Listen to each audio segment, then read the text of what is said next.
Buenos días a todos. Gracias por asistir a este evento que en casi menos de un año es el segundo que vamos a dedicar al cambio climático y a los desafíos energéticos de la UE. El año pasado fue desde otro lugar, en la Carlos III, y gracias en primer lugar al CaixaForum, que nos acoge en este maravilloso salón de actos. Quiero empezar también dando las gracias a nuestros colaboradores, patrocinadores, que son BNP Paribas, por orden alfabético, las empresas Engie, Redeia y Total Energy. La verdad es que sin nuestros socios y nuestros patrocinadores, nada de lo que hacemos sería posible. Quiero decir a aquellos que nos conocen menos, aunque aquí veo muchas caras conocidas, que Diálogo intenta potenciar el vínculo hispano-francés, sobre todo en su relación con Europa.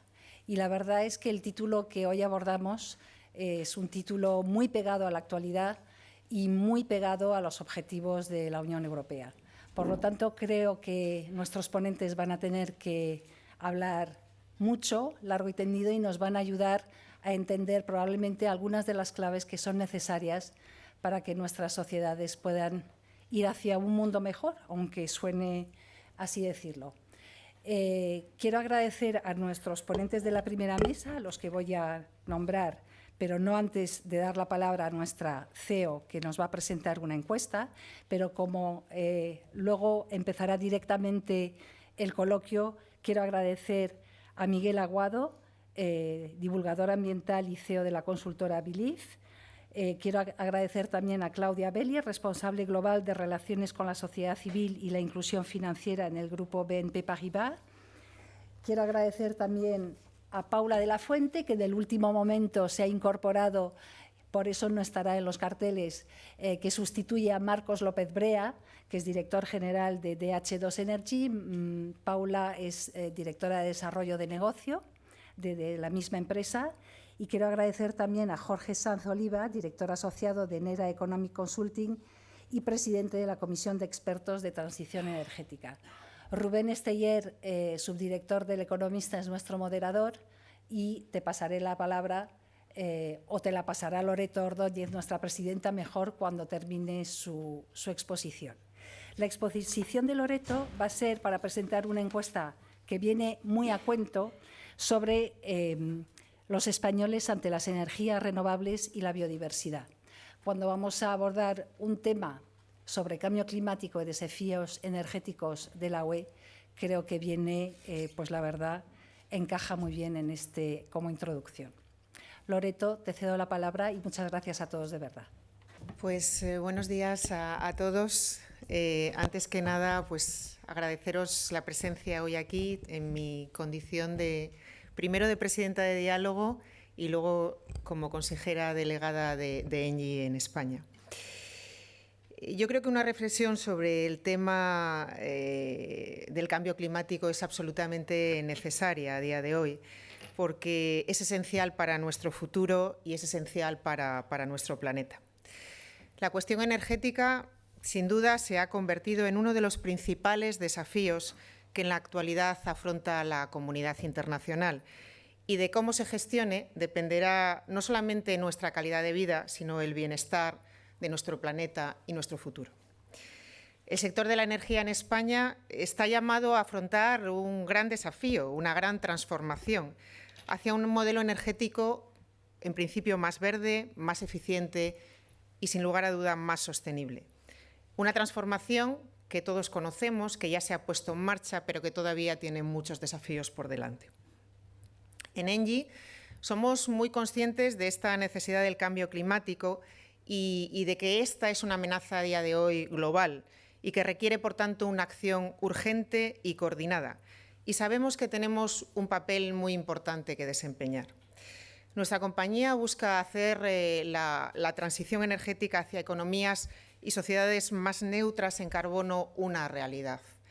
Y para alcanzar este objetivo trabajamos básicamente en dos vías. En primer lugar, descarbonizando nuestra propia producción de energía eléctrica y, en segundo lugar, ofreciendo soluciones a nuestros clientes que les permitan reducir sus costes su consumo de energía y sus emisiones de CO2, básicamente ayudándoles a planificar su ruta hacia la descarbonización.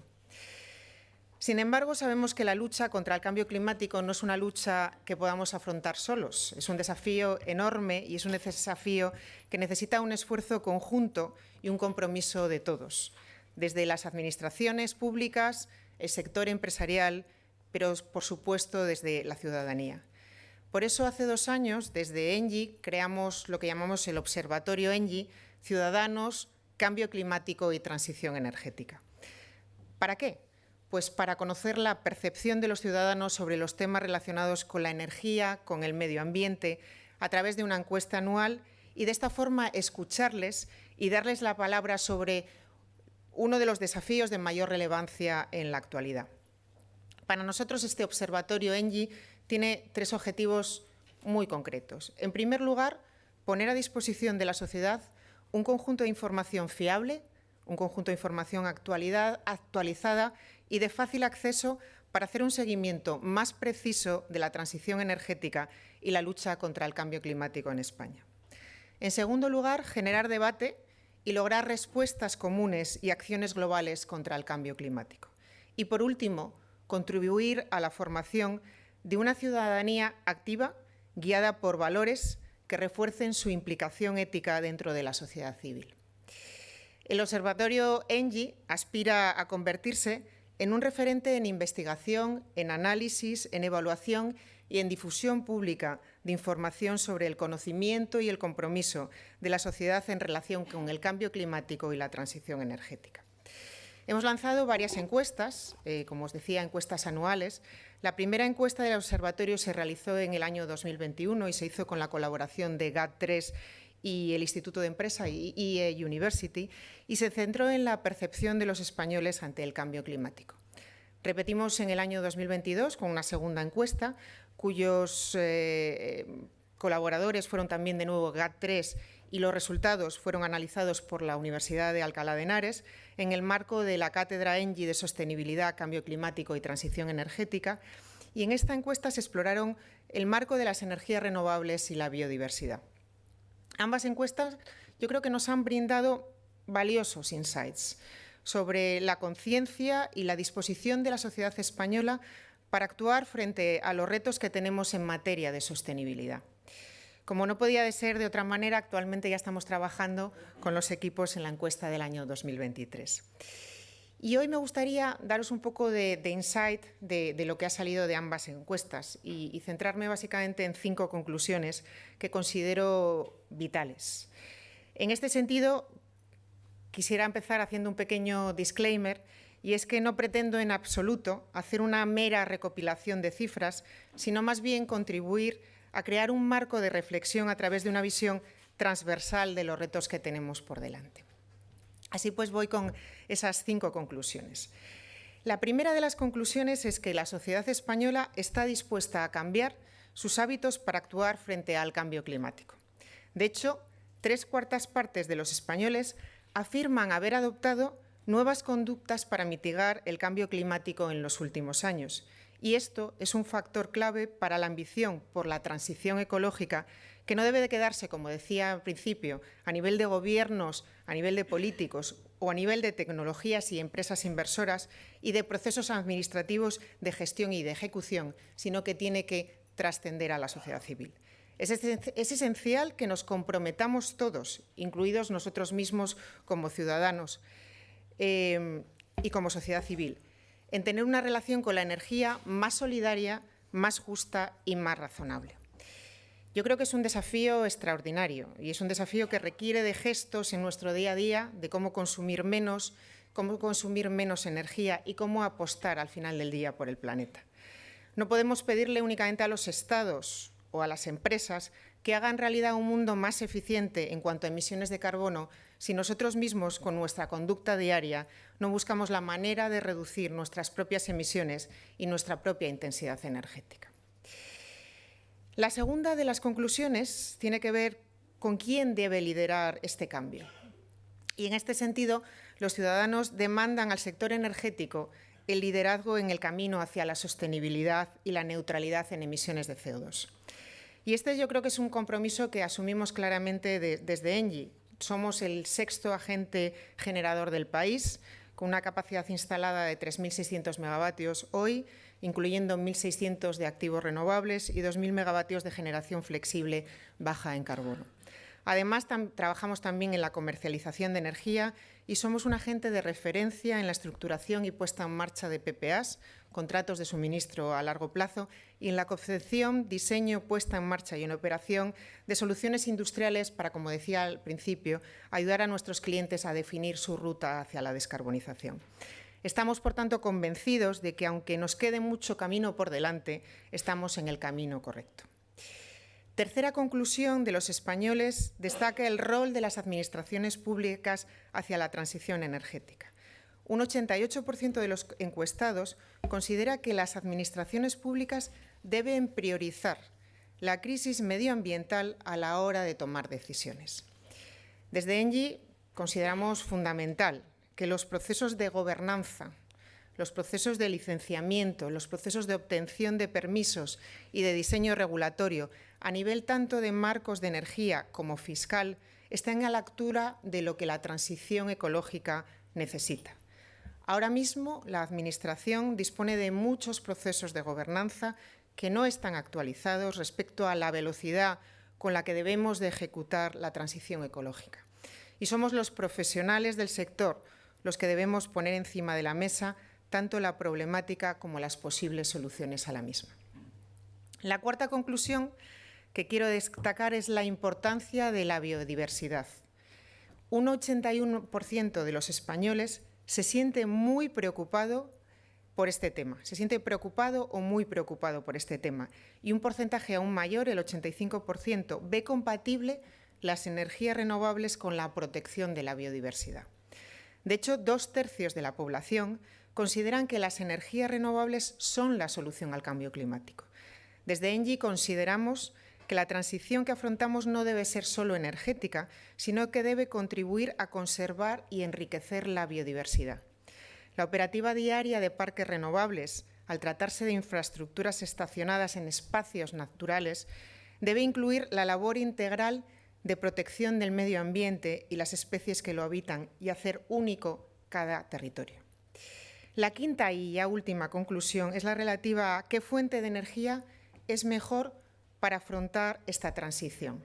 Pues bien, en este sentido, los españoles prefieren la energía solar en términos de soluciones energéticas sostenibles, ya que un 90% la califican como buena o muy buena, seguida de la energía eólica con un 82%. Para ENGIE, todas las tecnologías suman a la hora de dar respuesta a la necesidad, a esta respuesta de necesidad de contribuir a un mundo neutro en emisiones de CO2. Creemos que la identificación de una combinación adecuada de fuentes de energía y de estrategias es fundamental para combatir la contaminación. No se trata de hacer la transición energética apalancada únicamente en una tecnología, sino que las tecnologías deben complementarse, deben reinventarse y cooperar para luchar contra el cambio climático y proteger el medio ambiente, incluyendo opciones como los ciclos combinados de gas. No olvidemos que existen muchos casos de la energía que a día de hoy no son electrificables, como por ejemplo el transporte marítimo y el transporte aéreo. Por ello, la transición energética no puede centrarse únicamente en energías renovables. Existe un amplio camino para recorrer una transición ecológica en torno al gas. No me quiero extender más. Considero que estas 5 conclusiones dan mucho para el debate. Definen los factores clave para la transición a un mundo en que nuestra relación con la energía y el medio ambiente como sociedad, vuelvo a insistir, sea más sostenible y sea más justa. Y en ENGIE lo que queremos es ser una empresa líder de la lucha contra el cambio climático, trabajando con la sociedad, trabajando con los gobiernos para construir un futuro más sostenible. Y estoy segura que con la información y los datos que nos proporciona el Observatorio ENGIE estaremos en buen camino para lograrlo. Muchísimas gracias a todos por vuestra asistencia y paso el turno de palabra a Rubén, que modera la mesa, y para oír a nuestros ponentes. Muchas gracias.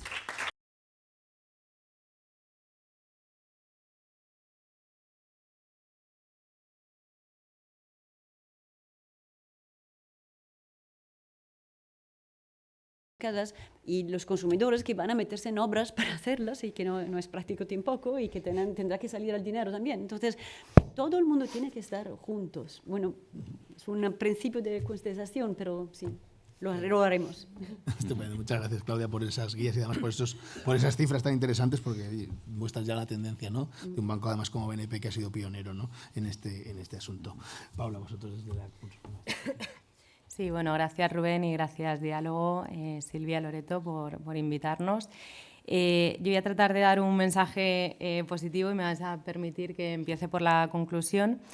En mi opinión, si me preguntáis que si es posible frenar o ralentizar el cambio climático con medidas que sean económicamente viables, yo creo que sí, que 100%, que es posible, pero bueno, esto como ha explicado Jorge de manera muy, muy detallada, requiere un esfuerzo y ese esfuerzo implica un coste y claro, tiene que ser un esfuerzo tanto de la parte pública como de la parte privada. Y cuando hablo de la parte privada no solo me refiero a los grandes consumidores de energía y de recursos, sino también a cada uno de nosotros como individuos que formamos parte de esta sociedad, de esta comunidad, ¿no? Que eso no se nos olvide, que no solo podemos pedir el esfuerzo a los demás y a los grandes, ¿no? Yo voy a dar mi opinión desde el punto de vista del sector energético, que es el que conozco y al que me dedico, aunque el tema de cambio climático y sostenibilidad es mucho más amplio.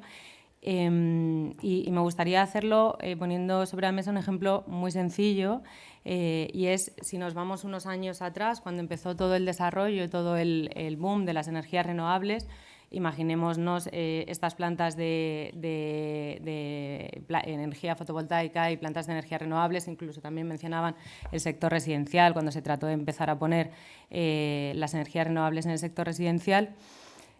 Parecía que no era viable, eran tecnologías muy caras, muy poco desarrolladas, unos retornos de la inversión muy altos.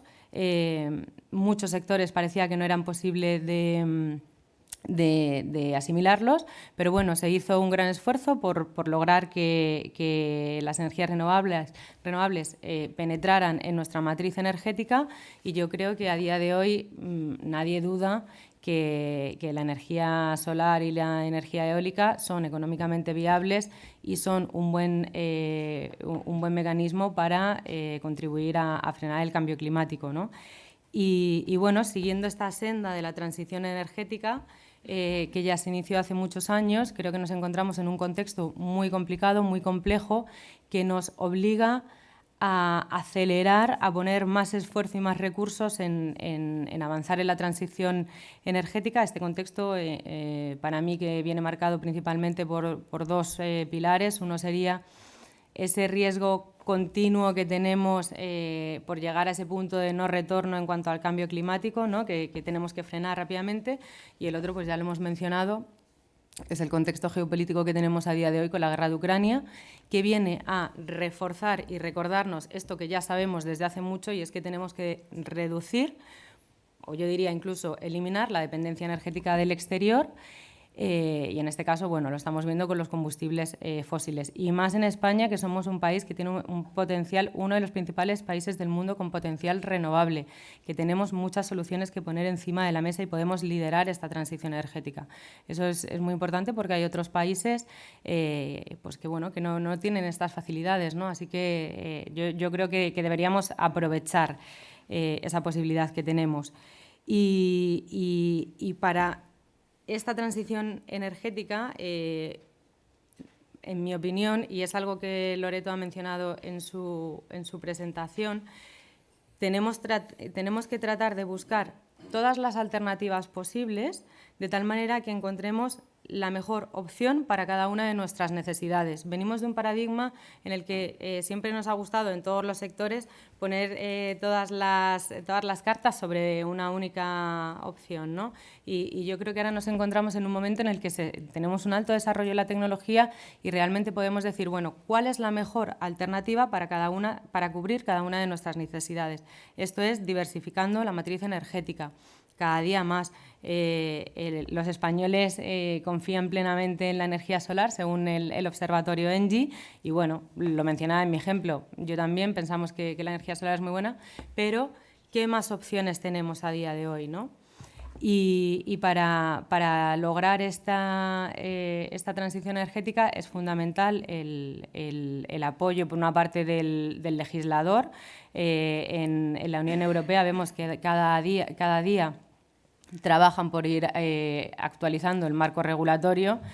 Esto puede ser un debate mucho más extenso y mucho más minucioso, y ahí un poco lo ha tocado Jorge, ¿no? Pero bueno, yo creo que sí que están trabajando. Estamos a la espera del acto delegado que nos dé vía libre, o por lo menos nos dé un poquito más de claridad para las empresas que nos dedicamos a la producción de energía, decidir cuáles van a ser nuestras próximas inversiones y por qué senda queremos tirar.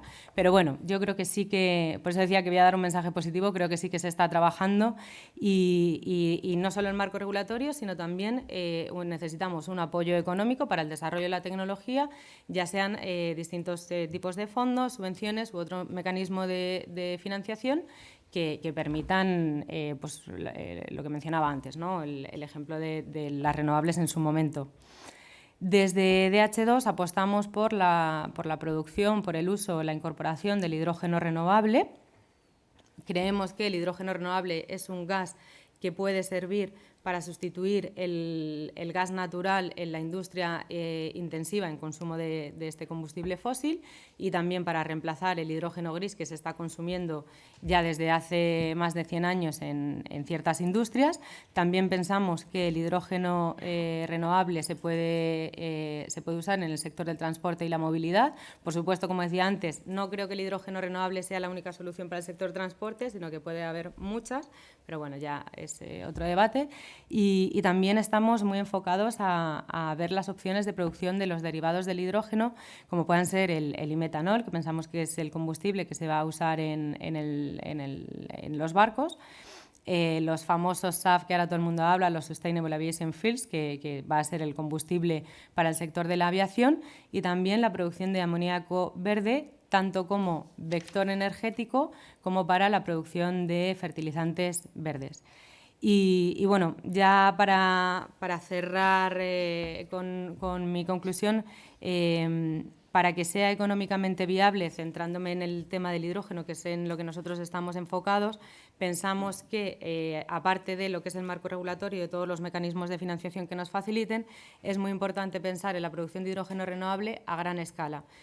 Los proyectos a gran escala para producir este gas creemos que es la única manera de llegar a precios competitivos que logren que el hidrógeno renovable pueda sustituir el gas y contribuir así a frenar, a reducir el cambio climático.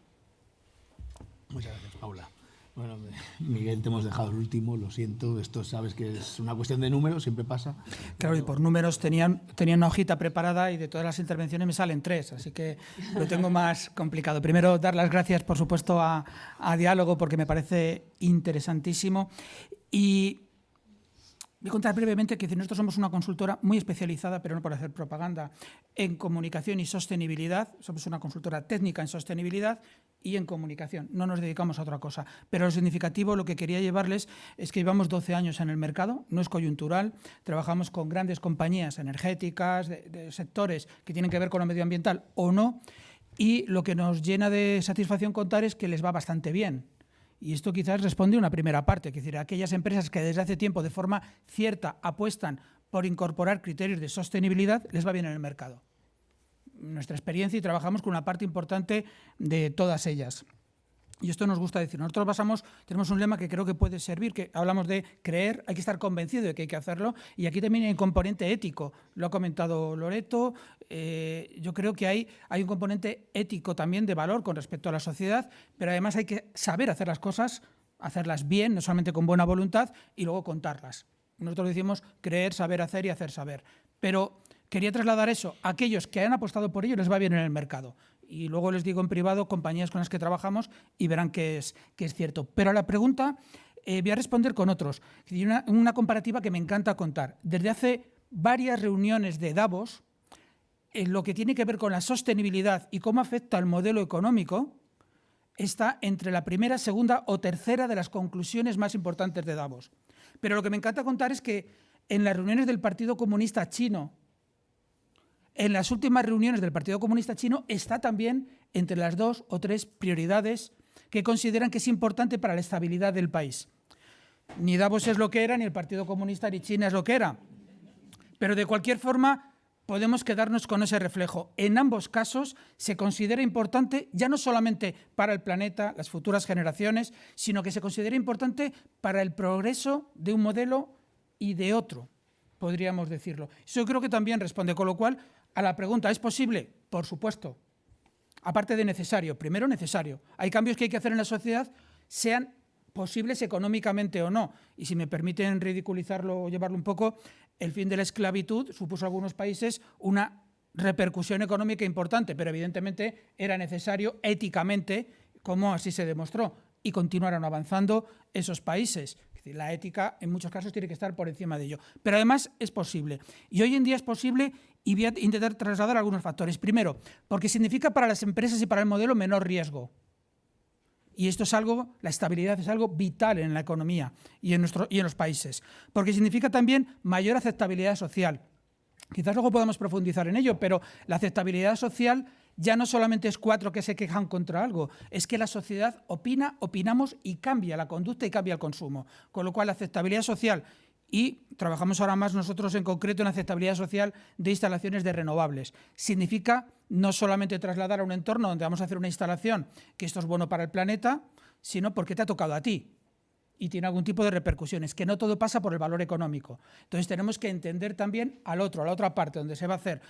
El viento va por donde va y el sol va o da mejor donde da, por poner ejemplos. Y eso pues tiene problemas también de aceptación social. Es uno de los retos que tenemos. Pero aquellas empresas, aquellos sectores que tienen mayor apuesta por la sostenibilidad, y hemos visto en el propio estudio, en el entorno del 80%, 85%, al menos lo valoramos. Y esto es importante. Y lo valoramos con nuestro consumo e incluso con nuestro voto, con nuestra apuesta política en muchos sitios, con lo cual no es un tema tampoco menor. Generamos talento.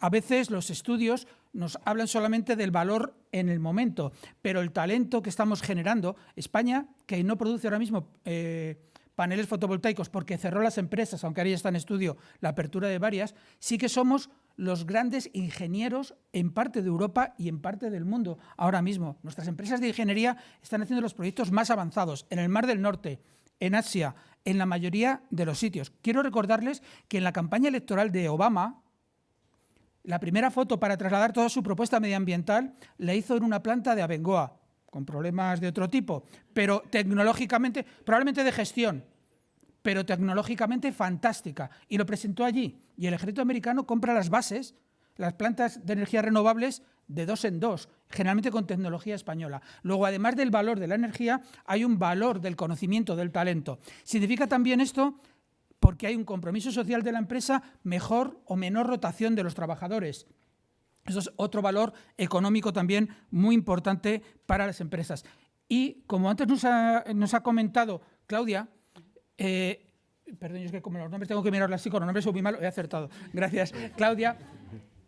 Para los bancos, la financiación de los proyectos que son más estables, con menor riesgo, con mayor aceptabilidad social, si olvidáramos la parte ética y medioambiental, que no es el caso, veríamos que además es mucho mejor invertir en este caso. Los fondos invierten. Hemos visto que uno de los principales inversores, el fondo noruego, ha dicho que prioriza, lo lleva haciendo desde hace tiempo, pero lo ha puesto ya como un bloque, prioriza las inversiones en aquellos proyectos que tienen claramente un compromiso de reducción de emisiones de CO2 a 2050. Quiere decir que si quitamos la parte ética, no deberíamos, estamos hablando de que también tenemos mayor facilidad para acceder a fondos de inversión porque valoran aspectos aparte de los aspectos éticos. Luego creo que realmente hay un componente muy, muy importante en todo ello. Pero tenemos retos también en este caso. En la instalación de energías renovables nos supone, estoy muy en la línea de lo que ha comentado Paula, nos supone, entre otras cosas, independencia energética, que es importantísimo, lo hemos comprobado ahora, generación de conocimiento, de energía, mejor y mayor competitividad a nuestras empresas. No solamente hay que ver el valor del kilovatio hora del momento, sino qué nos está aportando. Y vemos que, por ejemplo, muchas pymes españolas, por ayudas, porque ya era rentable y porque era barato, han puesto en sus naves, han puesto paneles de energía solar fotovoltaica y les ha resultado tremendamente competitivo en estos momentos. Ayudan también a la competitividad en mercados complejos y eso también es algo muy importante. Nos ayudan en todo ello. Nos hacen empresas más competitivas, con mejor conocimiento, donde además tenemos que alternar, que esto es otro de los retos, con la eficiencia energética, con el ahorro y la eficiencia energética. Seguimos teniendo grandes derroches energéticos y descolocación, si se pudiera utilizar el término. Utilizamos energía en el momento que nos sale más cara y tenemos el gran reto de pasar a consumir energía también o ser más flexibles hacia horarios nocturnos. Pero tenemos datos muy buenos. Por ejemplo, el mes de enero podemos, y ya sabemos que hemos tenido a nivel fotovoltaico, hemos tenido unos tiempos récord en enero, en invierno. Nuestros niveles de insolación han sido muy buenos y muy bien aprovechados. Luego vamos bien en esta dirección. Y como uno ya va teniendo una edad, recuerdo debates tiempo atrás en los que se hablaba de ciclo combinado. Y generalmente se utilizaban los datos y las cifras, yo por provocar también un poquito de debate, si se me permite, los datos y las cifras del momento como si nada fuera a evolucionar. Y en aquel entonces el ciclo combinado era tremendo. En la región en la que estamos, en la Comunidad de Madrid, había 7 proyectos de ciclo combinado. Ninguno prosperó, por cierto, porque le superó la tecnología, porque le superó el coste de la tecnología, pero causaron revuelo, porque estamos todos de acuerdo, tiene sus ventajas el ciclo combinado. Yo creo más en la palabra transición que solamente el final. O sea, tenemos que ir progresando en todo ello, pero era bastante más caro y nadie quiere una planta de ciclo combinado cercado a su casa, por mucho que nos parezca bueno para el país, para el planeta y posteriormente también otro tipo de instalaciones. Con lo que tenemos los retos de aceptación, tenemos el reto también de ver que tienen y nos aportan, y con esto finalizo, Rubén, nos aportan otro tipo de valores que a veces no entran en la hoja de cálculo. Y pongo como ejemplos, ahora mismo, y lo comentábamos antes de comenzar, tenemos distintos retos como países, y en este caso coincide en Europa, en España y en Francia, que tenemos un problema importante de despoblamiento rural.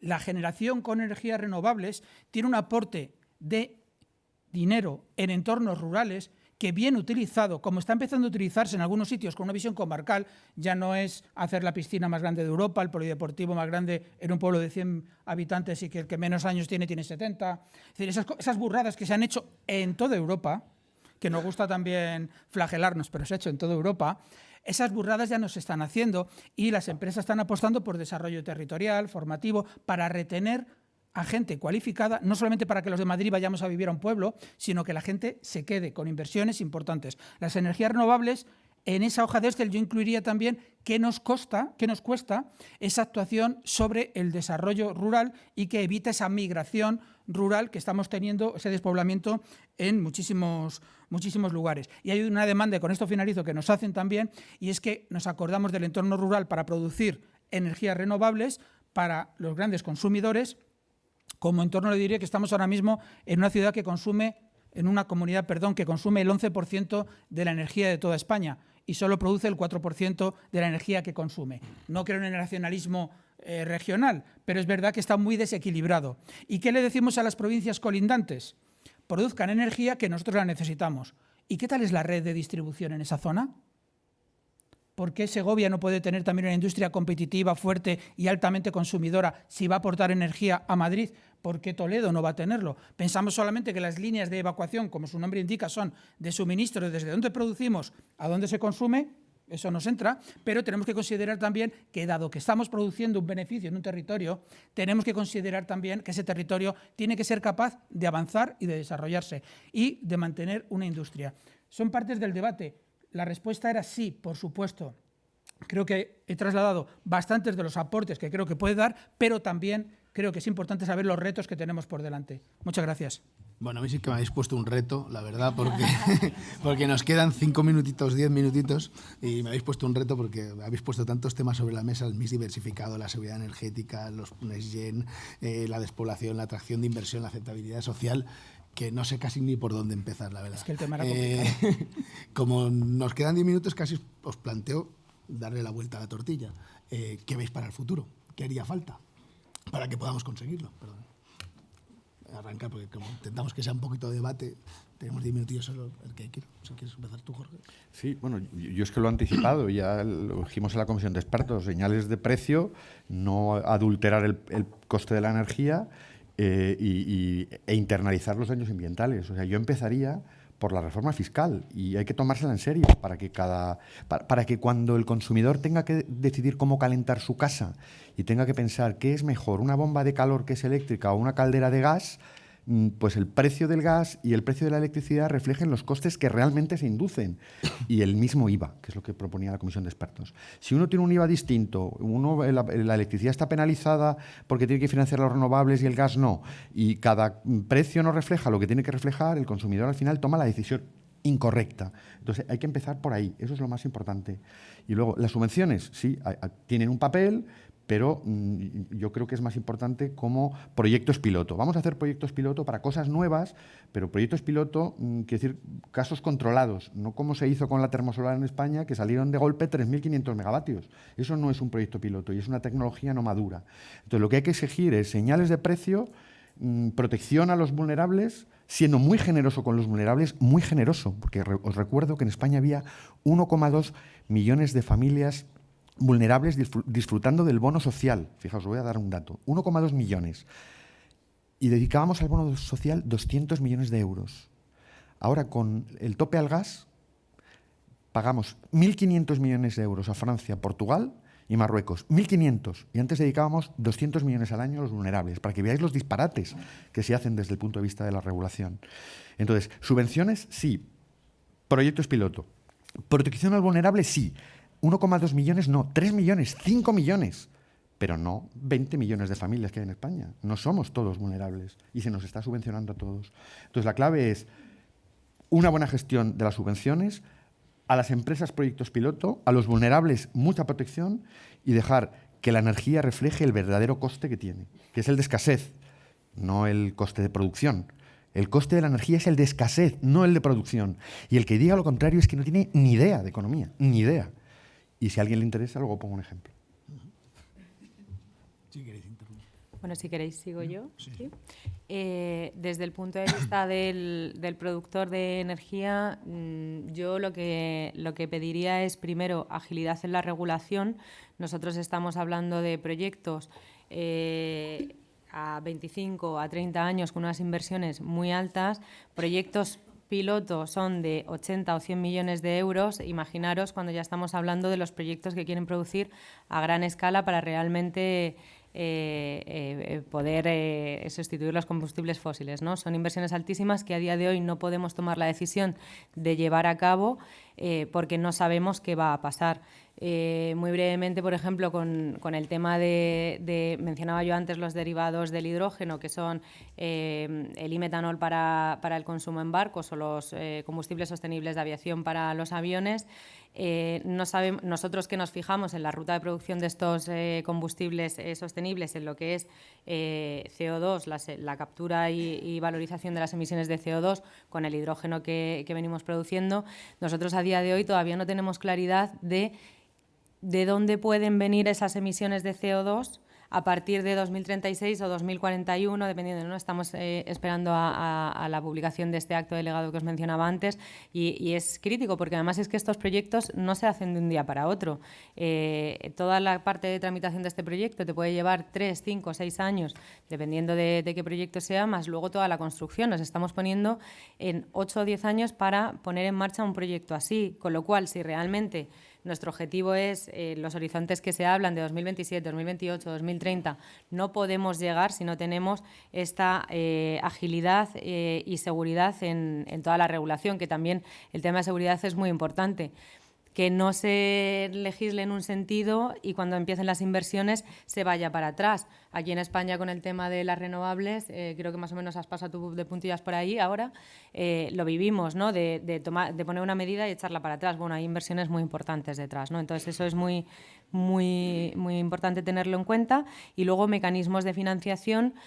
Decía Jorge, solo pilotos. Bueno, a día de hoy nosotros, por ejemplo, el hidrógeno, que parece una solución muy viable para sustituir al gas natural, realmente, si no hay mecanismos de ayuda en términos económicos, no es viable económicamente. Entonces necesitamos cierta ayuda y no solo de la parte pública que, digamos, llegue y ponga dinero sobre la mesa para que nosotros podamos hacer los proyectos, sino también de la parte privada, y aquí voy a mirar más a Claudia, de cómo la financiación privada va a empezar a asumir los riesgos de financiar este tipo de proyectos que son de un mercado que a día de hoy no se ha creado. Es decir, en el tema del hidrógeno, los desarrolladores que tenemos proyectos muy avanzados y queremos iniciar la construcción y estamos viendo opciones de financiación, por ejemplo, la banca comercial convencional no toma estos riesgos porque ¿cómo va a financiar un proyecto a 25 o 30 años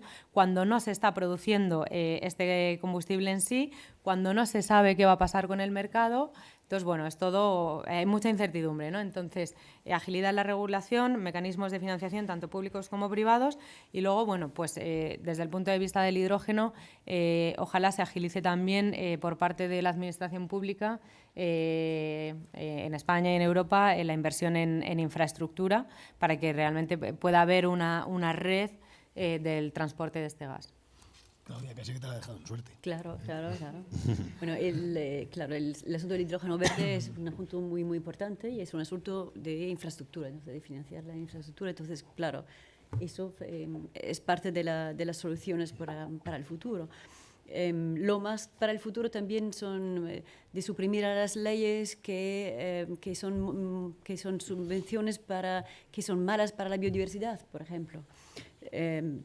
Crear leyes que son positivas también para el social, que leyes como de permitir que la gente haga pro bono, que haga voluntariado como si fuera una donación de dinero. Es una ley que existe en Bélgica, en Francia, no sé si aquí hay la misma cosa, pero favorece muchísimo el voluntariado de la gente. Leyes como la inversión 90% en sociedades cotadas, listed companies, y 10% en sociedades de impacto positivo. Y esto también es algo muy francés. Soy italiana, puedo decirle que entonces es muy francés y está muy bien, mejor. Pero entonces muy francés y es fantástica, es una ley que ha dado capitales increíbles y deuda a largo término en empresas sociales, en empresas de impacto. Y después el futuro también es mucha innovación financiera, como ha sido los SLL, Sustainability Linked Loans, que son préstamos o bonos en el que el margen varía en función de una achievement de goals, de conseguir algunos retos que son de la sostenibilidad. Entonces, como hay los Sustainability Linked Loans, puede ser que todas las sociedades las sociedades modernas pueden meter goals también en los bonos, también goals en la remuneración de la gente, por ejemplo. En nuestro caso, en todo el mundo tenemos 200.000 personas en el grupo, el banco, pero los 7.000 más mayores, los 7.000 managers del grupo, tienen un bono que es en función del achievement de 10 criterios de Corporate Social Responsibilities. Entonces, así que todo el mundo tiene que saber lo que es, tiene que estar pendiente de esto. Su mismo stipendio, su mismo salario está linked con esto. Entonces, hay muchísima innovación social e innovación financiera y se tiene que ir en este lado. Muchas gracias, Miguel. Te pido que seas rápido porque estamos... Sí, pues termino con el nombre también de la entidad. Creo que uno de los retos a futuro es el diálogo y es importantísimo por varias cosas. Primero, porque siempre hablamos de reducir las emisiones de CO2 a nivel general, pero ya hemos emitido. Tenemos que ver también, y esto sí es un acuerdo, un diálogo entre países, empresas y sociedad, cómo reducimos lo que ya hemos emitido. Tiene consecuencias, lo estamos viendo ahora, y tendrá a medio y largo plazo, aunque reduzcamos las emisiones con los objetivos a 2030, 2050, etcétera. Este sí es un diálogo entre todas las partes. También es un diálogo en el que tenemos que actuar en esa aceptabilidad. Paula nos decía que tenía que haber una agilidad en la regulación, pero también otras partes que nos dicen, pero vamos a verlo despacio. Y creo que tiene que haber, porque tenemos una necesidad como planeta, pero tampoco podemos eliminar toda la regulación. Tenemos en el sector de las renovables en España, y es lícito, aunque yo no esté tan de acuerdo, empresas que invierten para invertir y para quedarse, y empresas que presentan proyectos para especular. Como tal, lícito en el mercado, pero para revender posteriormente. Esto lo que está haciendo es que tenemos 115 proyectos ahora mismo en espera de toma de decisión en Galicia, un pueblo en el que hemos actuado, San Miguel de Aguayo, que seguramente no lo conozcan, pero está en Cantabria, es un pueblo de 112 habitantes y tiene 7 proyectos alrededor. Probablemente el de renta per cápita más alta de toda España si aceptara los 7 proyectos, pero es que no puede ni respirar si salen los 7 proyectos. No saldrán, porque algunos están uno encima de otro, pero estamos hablando de eso también. Esa agilidad tiene que hacerse con equipos y criterios técnicos. Cada vez la sociedad nos pide que tengamos mejor y mayor control desde las administraciones y hay una dificultad técnica. No solamente es una cuestión de voluntad, es que es muy difícil evaluar las declaraciones de impacto ambiental de todos y la viabilidad de todos los proyectos. Es complejo, pero tiene que haber esa agilidad con ese diálogo.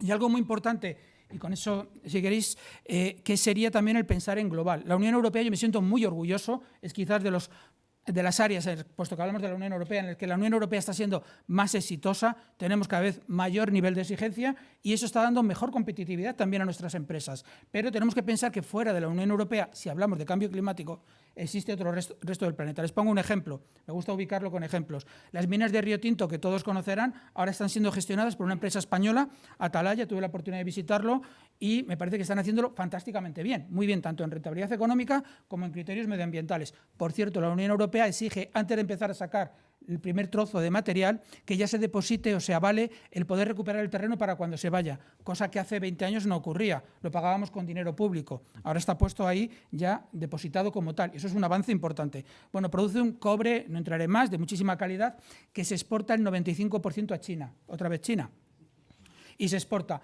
¿A quién le imputamos las emisiones de CO2 del transporte del cobre, el material de cobre hasta China? Si para en Nápoles el barco, entonces tendrá que reportar o en Valencia o en Nápoles y entonces sí que esos datos son imputables a la empresa, según la Unión Europea. Pero si va al Cairo y luego se para en un par de sitios más, no lo imputa a nadie, pero las emisiones siguen estando. Tenemos que tener también ese diálogo a nivel global porque al final acabaremos teniendo las inversiones con dinero público que se detraen de otras cosas para corregir esos costes externalizados que a veces las empresas pues mantienen o mantenemos, con lo cual ahí también se requiere ese diálogo. Y solamente una cosilla, me encanta el estudio que se ha presentado porque coincide con todos los estudios. El 80% más o menos de la población en España tiene compromiso, está comprometida, tiene ganas de hacer las cosas, luego las hacemos mejor o peor, como todo el mundo. Esto es un tema en el que lo hacemos, pero es el 80% el que recicla, es el 80% el que ya hace una compra mirando criterios de sostenibilidad. Vayamos a cualquier gran superficie y ya no está en un sitio pequeño, sino que está en todas partes.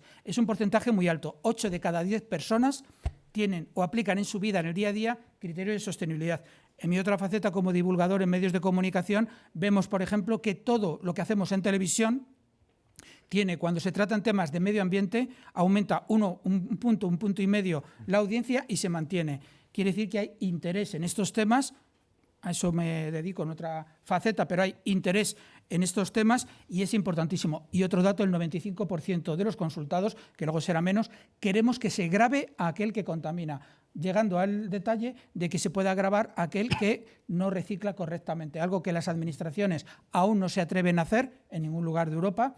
Beneficiamos a aquel que lo hace bien en determinados temas, como los ambientales, y no penalizamos a quien lo hace mal. Mientras que, por ejemplo, conduciendo en la carretera, no beneficiamos a quien respeta las normas y sí penalizamos a quien no las cumple. Lo ponemos en estos estudios al mismo nivel, pero el estudio me encanta porque nos vuelve a dar lo mismo. 8 de cada 10. Yo digo irónicamente que los otros 2 que no lo hacen son los cuñados ambientales, que siempre tienen pretexto para no hacer las cosas.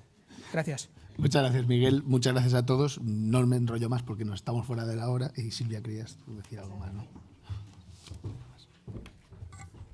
Bueno, en primer lugar, ha sido muy interesante y la verdad es que me gustaría tener otra hora, pero tenemos otra mesa redonda y entre medias tenemos un café donde quizás en privado vais a poder comentar entre vosotros algunas de las cosas, quizás con los asistentes también, que no se han podido preguntar.